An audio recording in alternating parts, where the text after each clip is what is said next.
Bonjour à tous et bienvenue dans cette vidéo. Aujourd'hui marque le début d'une série de vidéos, qui va concerner uniquement la femme. Parce que la femme est un être très important.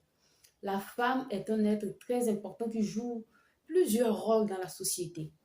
Tantôt, elle peut être en tant que femme, femme simple, elle peut être mariée, elle peut être, par exemple, je dirais une secrétaire, c'est-à-dire quelqu'un qui travaille, elle peut être une femme au foyer qui reste à la maison, elle peut être, en tout cas, elle peut avoir plusieurs facettes. Elle peut avoir plusieurs facettes. Mais dans toutes ces facettes-là, la femme reste toujours la femme. Dans toutes ces dimensions-là, la femme reste toujours la femme. Alors, elle doit prendre soin d'elle. Elle doit apprendre certaines choses. Elle doit avoir certaines habitudes qui vont vraiment la conduire en tant que femme, qui vont vraiment la guider, qui vont vraiment lui donner ce caractère femme-là qu'elle a. Alors, reste jusqu'à la fin de cette vidéo pour voir un peu le point que je traite dans cette vidéo, c'est le corps physique, le corps de la femme. Alors, bienvenue.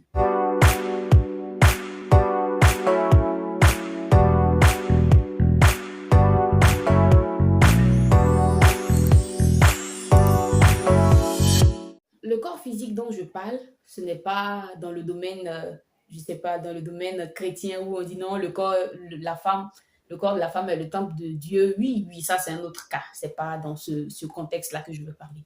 Quand je dis le corps physique, le corps de la femme, une femme, en tant que femme, déjà à partir de, disons même 20 ans ou je sais pas, disons même 18 ans, tu dois avoir ton caractère de femme. Tu dois avoir ton comportement de femme, tes traces, c'est-à-dire ta signature dans tout ce que tu fais, dans la manière dont tu fais, tu dois avoir ta signature. Je prends par exemple lorsque tu te laves, lorsque tu prends ta douche. Une femme digne de chez femme, hein, quand tu rentres dans la douche et que tu ressors de la douche, la personne qui te suit directement doit savoir, même sans t'avoir vu, doit savoir que c'est une femme qui vient juste de se laver dans cette douche. Il doit savoir que c'est une femme qui vient de sortir de cette douche, non pas parce que tu as laissé ton slip là-bas. Non, non, non, non, mais bon, tu dois avoir une trace. C'est-à-dire, par exemple, l'odeur de ton savon. C'est-à-dire, comment on appelle ça? Je dirais, oui, l'odeur de ton savon, tel que la douche sent bon. Oui, oui, on sait que c'est une femme qui vient de se laver. On sait toujours que les hommes, là, ils n'aiment pas.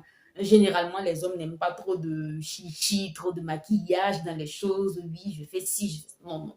Ça, c'est propre à la femme. Quand tu sors de la douche, on doit savoir que tu es sorti de la douche.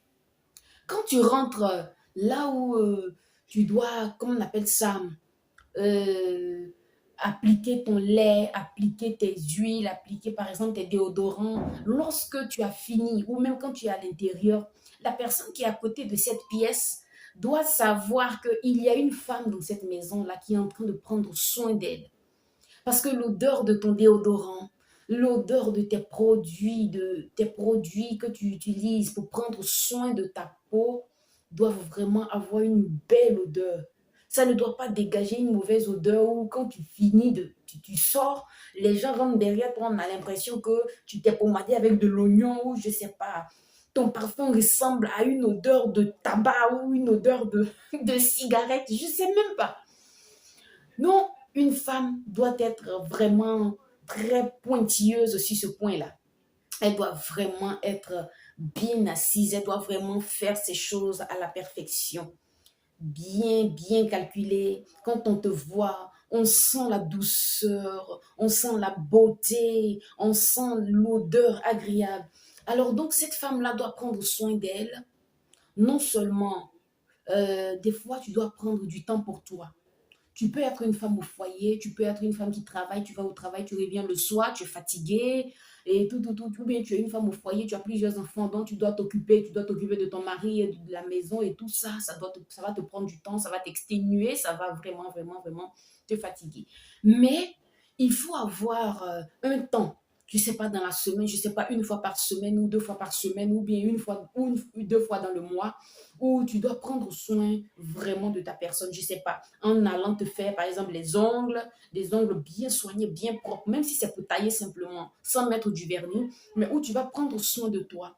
Aujourd'hui, ou bien chaque dimanche soir, à partir de 16 heures, je prends soin de moi. À partir de 16 heures jusqu'à par exemple 18 heures, c'est 2 heures là. J'utilise ça pour prendre soin de moi. Je nettoie mes ongles, je me fais par exemple épiler les cils, je vais par exemple me tresser, j'apprends par exemple à me maquiller, oui. Je vais par exemple voir quelqu'un qui sait maquiller, je vais apprendre à me maquiller.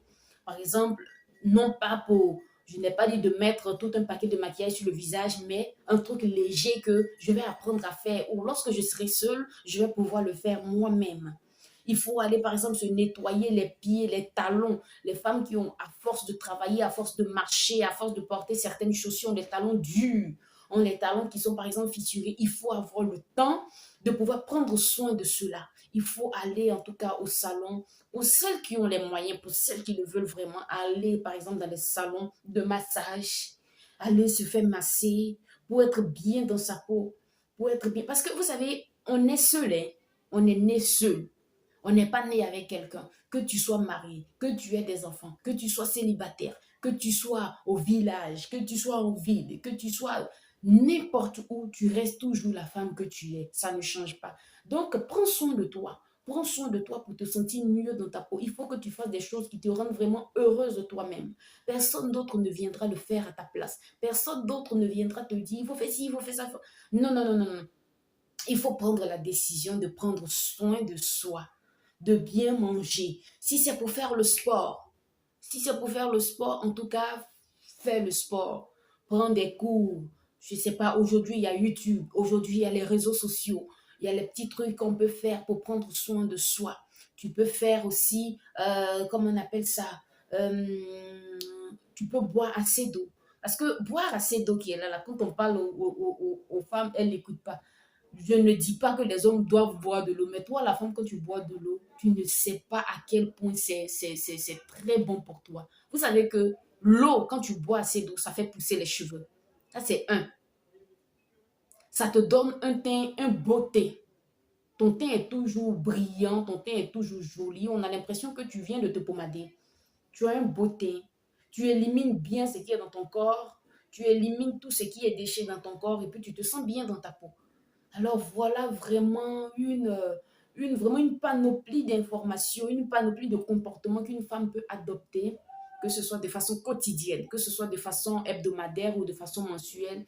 En tout cas, des choses que vous pouvez faire pour vous toujours vous sentir femme, pour rester vraiment femme, que tu n'aies pas besoin de quelqu'un pour venir te rendre heureuse, pour faire quelque chose pour que toi, tu sois heureuse. Tu te lâches, tu es là, tu ne fais rien du tout. Parce que oui, mon mari m'a divorcé, parce que oui, mon enfant est décédé. Je peux comprendre que tout ça, c'est des choses qu'on peut traverser dans la vie qui peuvent vraiment nous affecter. Mais du moment où tu vis encore, qu'est-ce que tu veux faire? Tu veux rester là à te lamenter? Tu ne veux pas changer du tout? Alors faisons quelque chose.